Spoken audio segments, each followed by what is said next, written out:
Hello my dearest student, I hope you are right and safe. In this video, I'm going to complete our subject matter about perception. Firstly, we have already defined the perception process as a process by which we recognize and interpret and organize the information that is coming from our sense. So how do we make sense for all these information, and by which the brain gives, or how the brain gives information both order and meaning. In this regard, we have to talk about Gestalt theory that we already have talked about in chapter 1. If you remember that Gestalt principles of the word whole is translation for the German word of Gestalt. So that Gestalt means the whole, not any whole, meaningful whole, meaningful and yes, meaningful whole. Then what? Then Gestalt finds the meaningful, the meaning, the sense of information for any context. Then the perception process will be identical for these principles. Why? Because perception process is an interpretation process. It's a process to understand information, to recognize information, to give information meaning and order. Then Gestalt principles or Gestalt laws, Gestalt theory recognize in the meaningful whole and give the context, the whole meaning, the whole order and organization. The same thing. I'm here giving you what the relationship between the Gestalt theory and the perception process. Look here in the perceptual process, the senses work together to provide us with an integrated view and understanding of the world. Okay, this is the last result of our perception to understand the world. Okay. Yes, understanding the word perception is a constructive process by which we go beyond the stimuli that are presented to us, giving or going beyond the stimuli. This is mean interpretation and understanding the stimuli, not just receiving, but understanding the information. From what we sense in our environment, the brain constructs a meaningful situation. This is the relationship between the process of perception and the Gestalt laws or theories. That is the same thing that meaningful situation, meaningful whole. The Gestalt laws of organization are principles that describes how we reorganize and construct pieces of information into a meaningful wholes. Okay, there are many laws of Gestalt that show what the organization process of our perception. Before talking about these laws of Gestalt, I would remind you the perspective of Gestalt psychologists that we can think of things just as their parts. So they consider that the whole is different from the sum of the parts. In other words, if we want to understand something, we have to recognize the entire context. We cannot to look at the basis of it to be understood and to make a sense of this information coming from our senses. So we cannot just understand for any information or standing any information by looking for the parts or pieces of this information. No, we have to see the entire things to understand all these information. So that Gestalt laws try to come up with general rules and laws of perceptual organization. These laws are first closure, proximity, similarity, simplicity, and figure ground perception. Let's now show the meaning of a closure as a law of Gestalt. Now look to the figure here. It's incomplete figure, which is easier to see as a meaningful shape, as an triangle, complete shape, or incomplete lines. The answer will be what? It's a triangle. Why? Because human beings tend to what? To recognize this shape in easier way as a triangle. The explanation of closure law is we perceive things by grouping them, so that a human being will group and complete these dashes lines or separate line here to what? To construct a meaningful shape and a meaningful, for example, information, meaningful situation, and figures such as this. We tend, yes, look here, by grouping them as complete figure rather than open and breaks. We tend to ignore the breaks in the figure. It's easier to what? To make a closure. We will close these breaks and shortage here to what? And concentrate on the overall form as a triangle.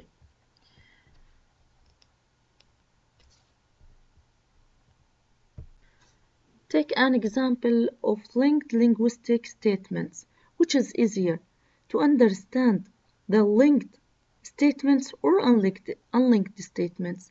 If you are reading a paragraph, this paragraph is linked, is good expression, it's clear, you will recognize and understand this paragraph or this statement, any expression that is linked will, okay? But when this paragraph or this statements aren't understandable, there is a shortage, incomplete meaning, there is gaps in this situation or this context information statements, then it will not be understandable.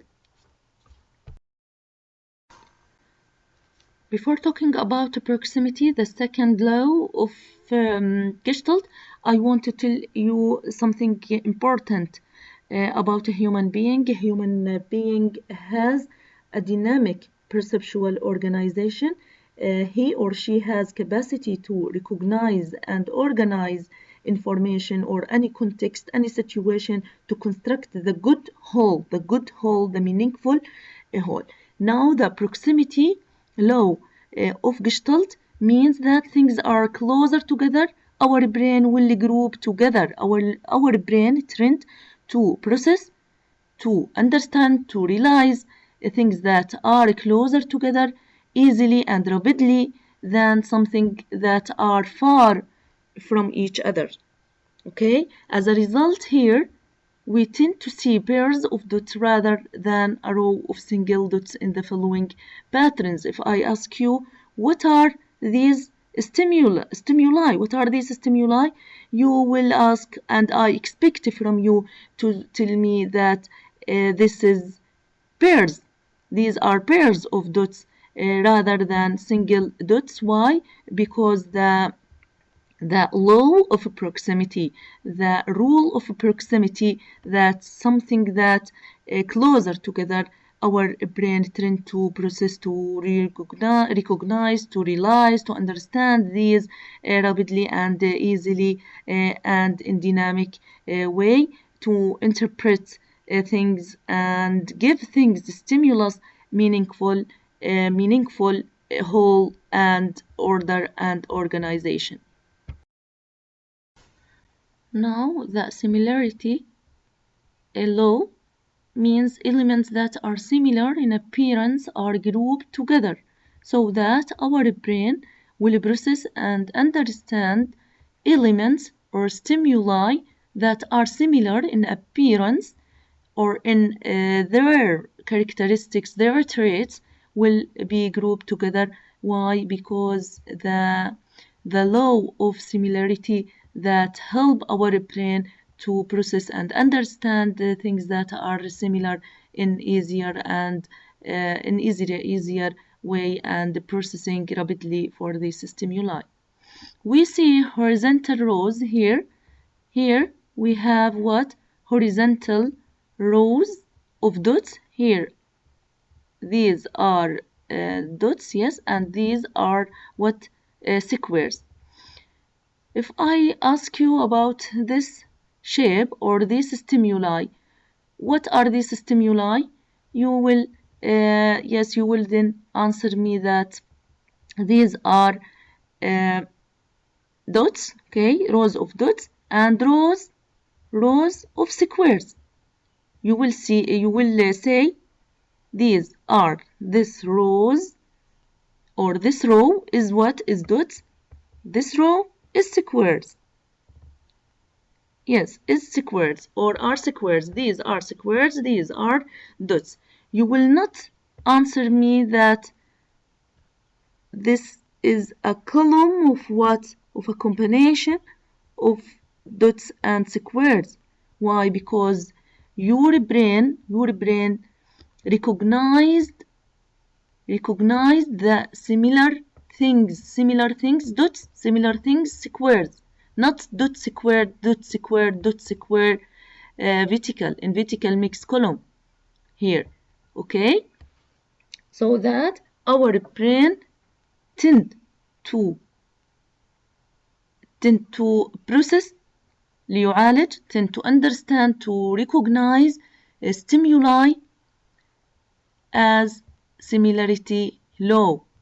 It's easier for brain. Brain, okay, has a dynamic capacity to recognize, but similarity will help our brain to make perception easier, yes, easier and fast by what? By recognizing this as row of dots, row of row of squares, not in vertical way, dot square, dot square, dot square, but rows of dots, row of squares. As in the case of proximity and similarity, there is a law of simplicity. Simplicity means when we observe a pattern here, we perceive it in the most common, straightforward manner. Our brain will interpret and perceive this shape, this figure in simplest way. Why? Because our brain dynamically tend to process the stimulus in simple or simplest way. The answer will be what? What's the figure?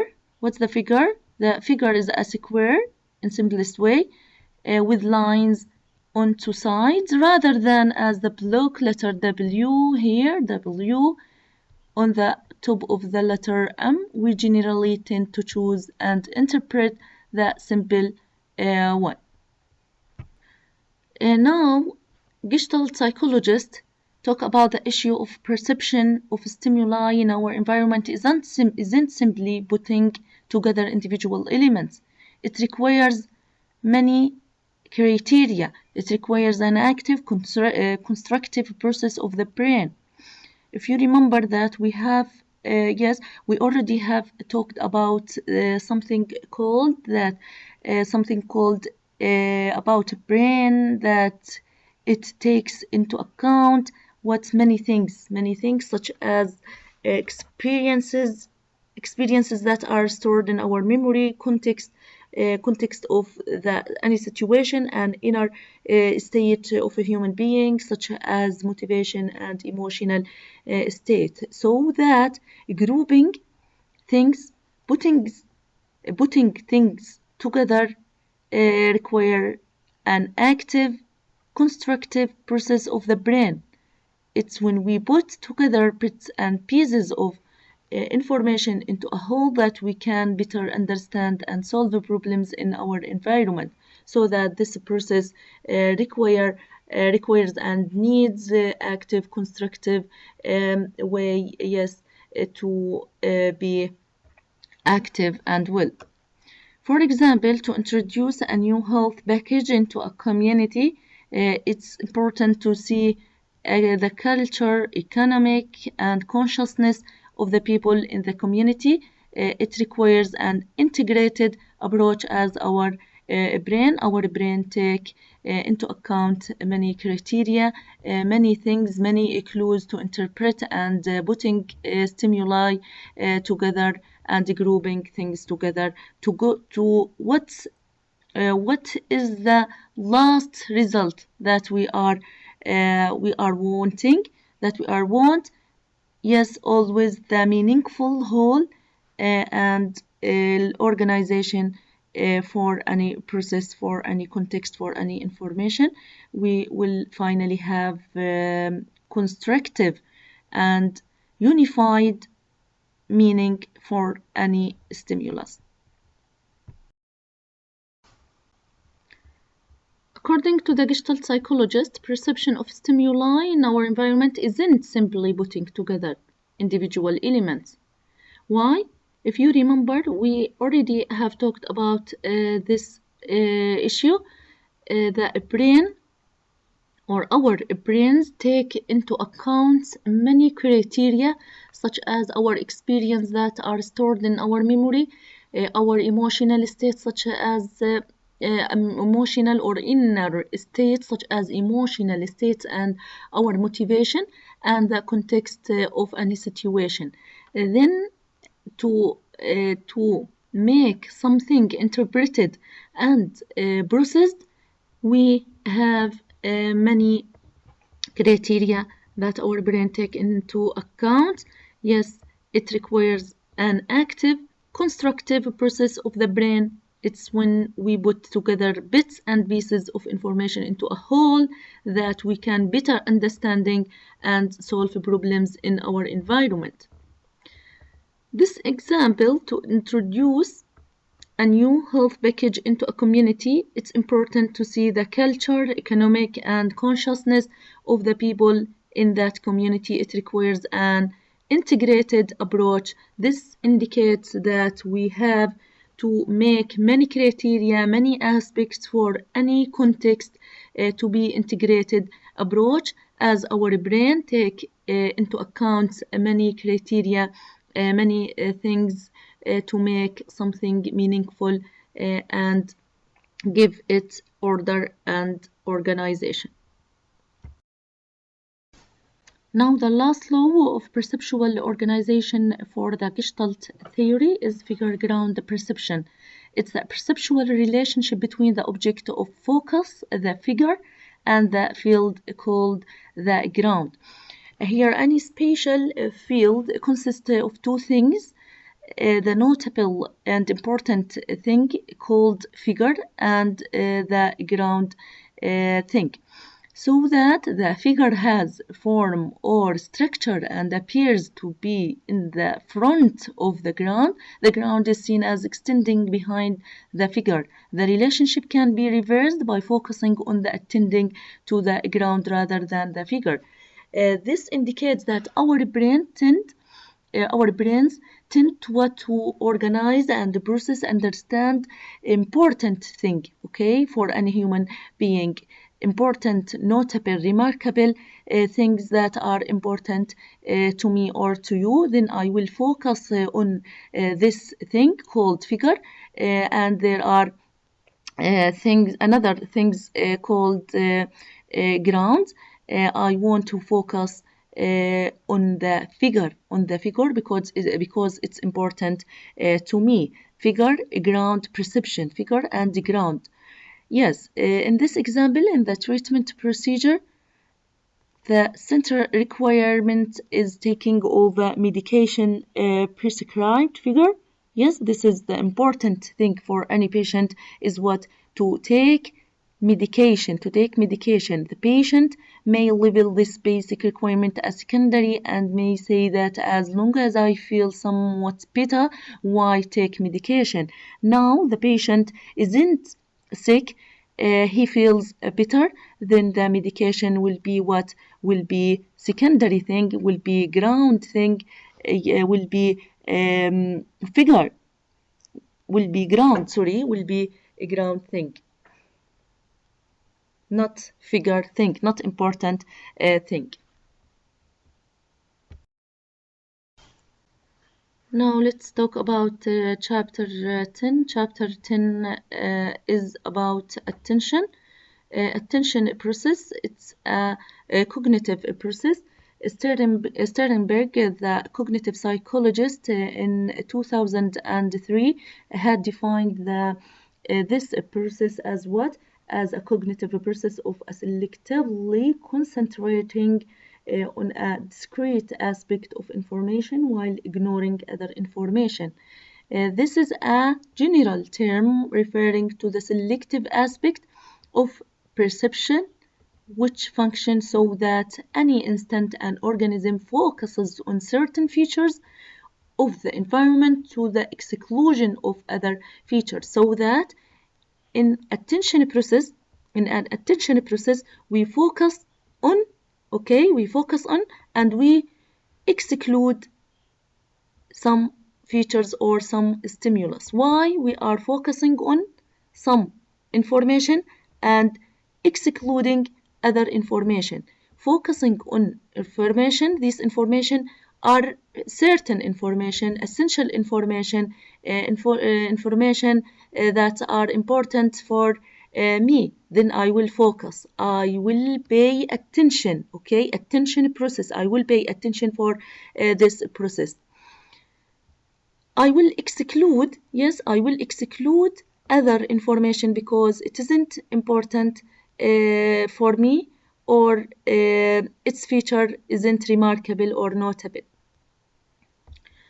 A factor of importance in the study of perception is attention, okay? Why? Human beings are constantly encountered with stimuli from the environment in which they live, but they use only a very small portion of this information. Selective attention enables them to sort out and process this information. This means that humans are receiving a huge amount of stimuli, then our brain will be not able, yes, to process and deal with all these stimuli, so that individuals decide which information is important and must deal and focus with, and which stimuli aren't important, so that he must exclude them by what? By attention process. According to this, now notice that perception process is going through a series of sub-processes. The first is receiving stimuli coming by our senses. The second process is attention process, which chooses the important information to be understandable. Yes, the second is interpretation and processing for information, which is called perception process. Yes. Now, in this operation, attention operation, we can distinguish between controlled and automatic processing. Control processing is serial. What does this mean?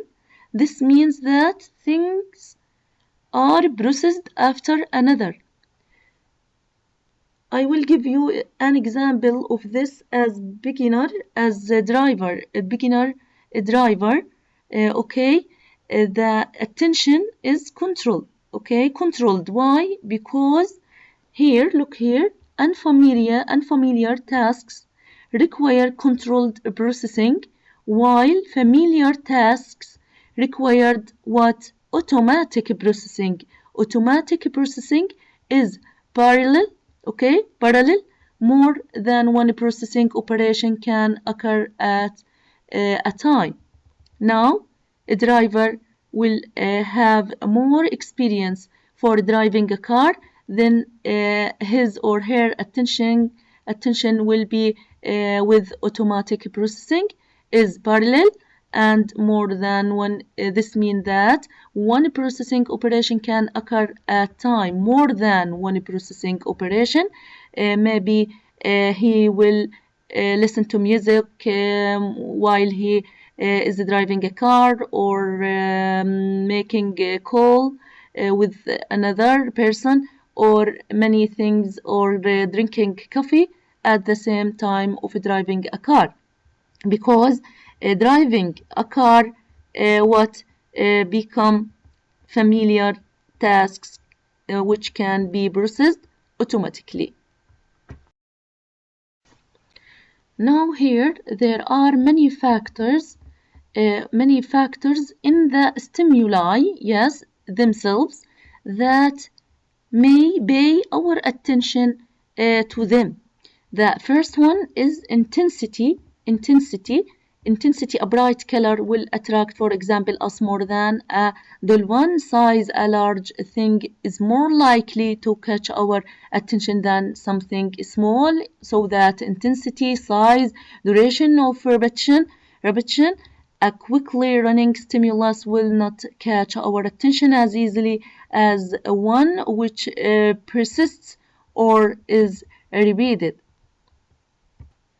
Emotional content also will pay our attention for them or for for it, such as a joyous story, a scary story, a tragic story, an interesting story. These will attract our attention. Creates emotional feelings, attracts our attention more than a neutral one. Sadness or novelty. Sudden stimulus is likely to catch our attention more easily than one we have been expected. Surely constructing stimulus will attract attention more easily than those which are similar to each other. This means that variable stimuli in color, size, or intensity will pay our attention. Movement stimuli will also pay our attention, more likely to attract attention than something, that something stable or stationary.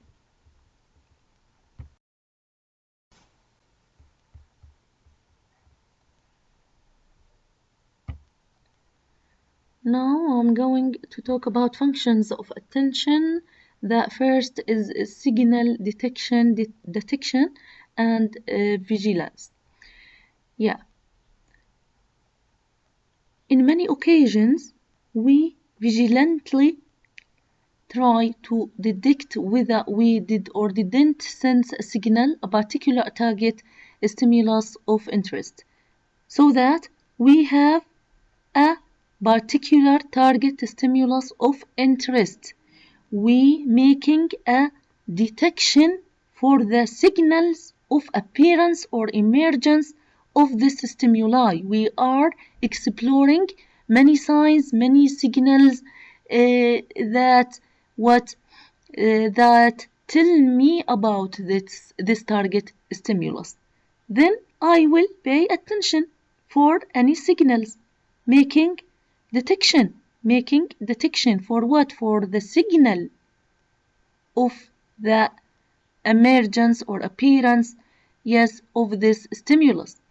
Then through vigilant attention to detecting signals, we are primed to take speedy action. Why we are exploring these signals? To take a speedy action when we do detect signal stimuli. Okay? I will take my vigilance. I will pay attention for my target stimulus or stimulus of my interest. Then I will make a detection for the signals of appearance. This to take a speedy action when we do detect signal stimuli. For example, in a research submarine, we may watch for unusual sonar blips. On a dark street, we may try to detect unwelcome signs or sounds, or following an earthquake, we may be wary of the smell of leaking gas or smoke, so that there are signals of my target or a particular stimuli.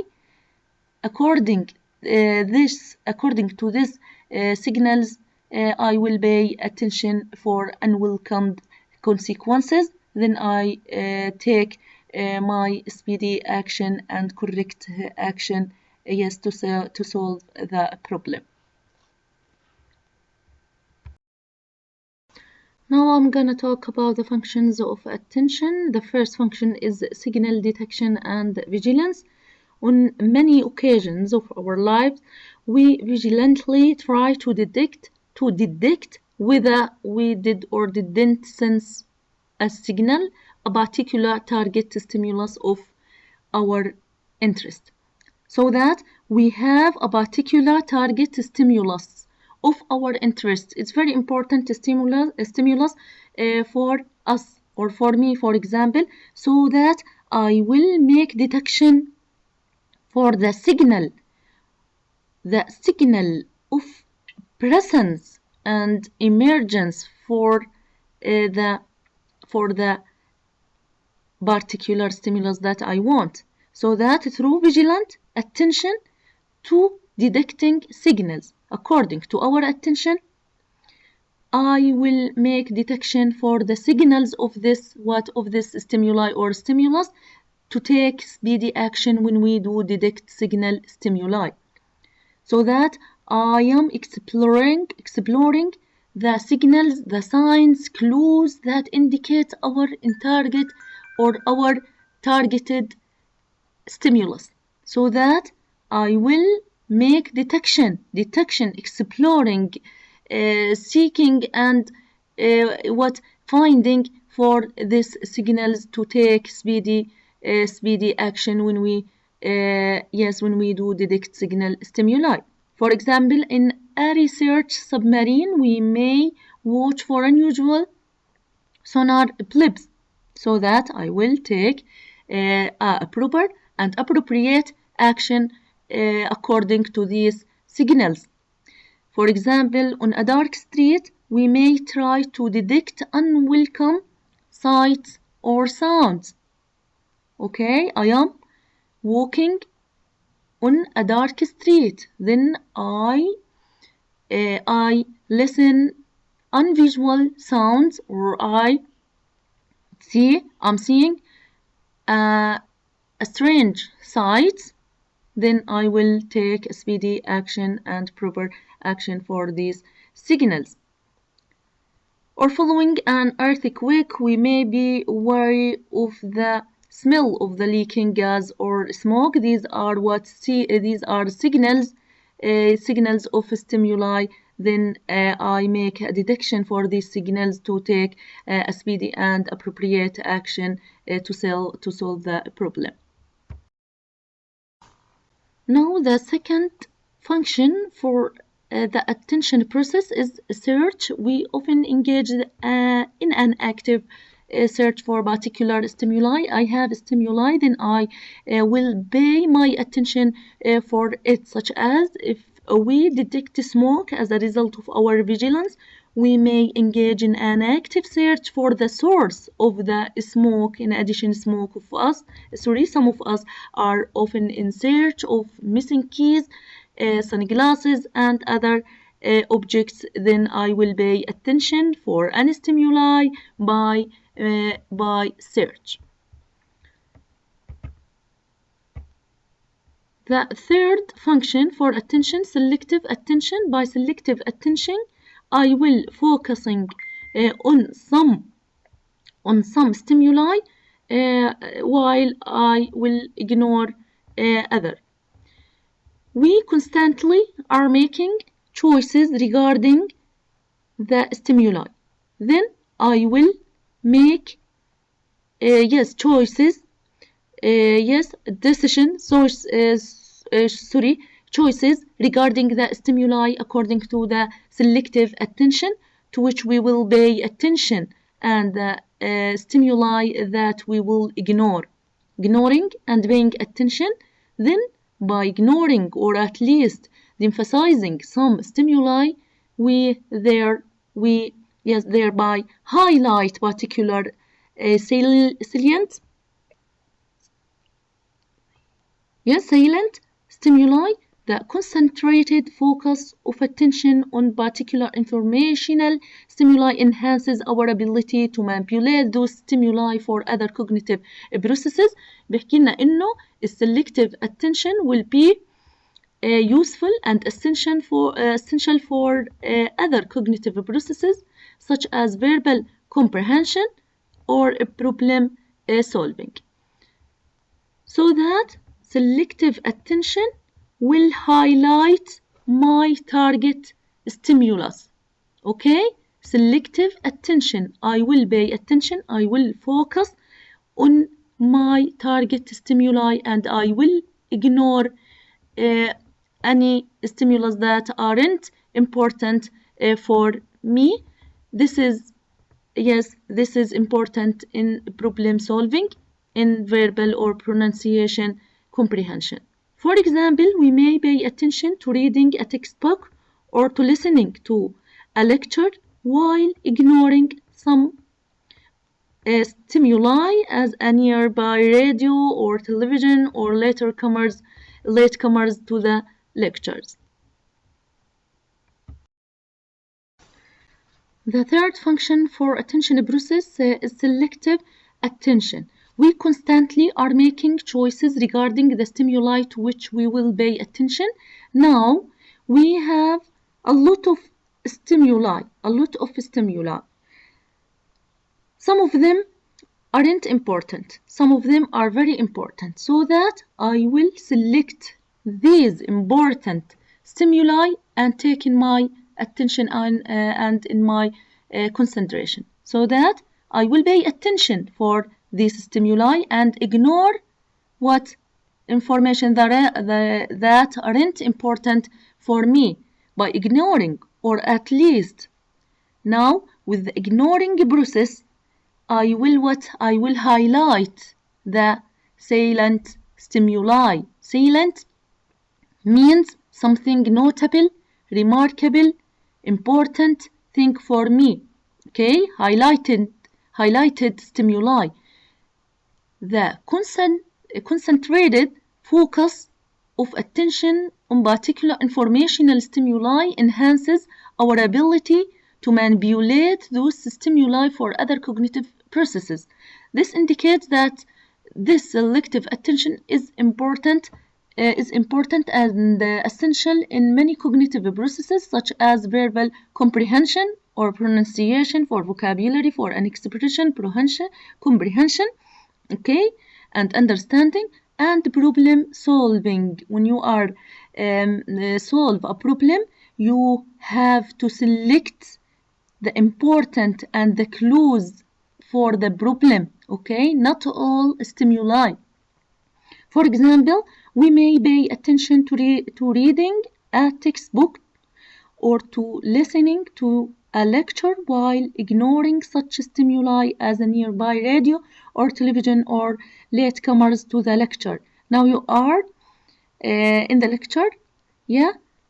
If you want to pay attention to the lecturer or reading textbook, you will focus on these stimuli by ignoring other stimuli that aren't important, such as radio, television, or latecomers, your friends that are late to the lecture.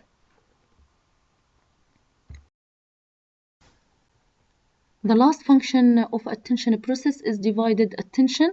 We often manage to engage in more than one task at the time as the automatic processing of attention, and we shift our attentional resources, but at the same time we have to shift and to change our attentional resources to allocate them prudently as needed. For example, experienced drivers easily can talk while driving under most circumstances. He is he is paying his attention for many circumstances, but if another vehicle seems to be swerving towards their car, they quickly switch all their attention away from talking and toward driving, so that this driver feel that he is in risk. Then he shifted his attention from calling, for example, his friend or his wife, yes, etc. Then he shifted his attention from making a call to what? To the road and driving well.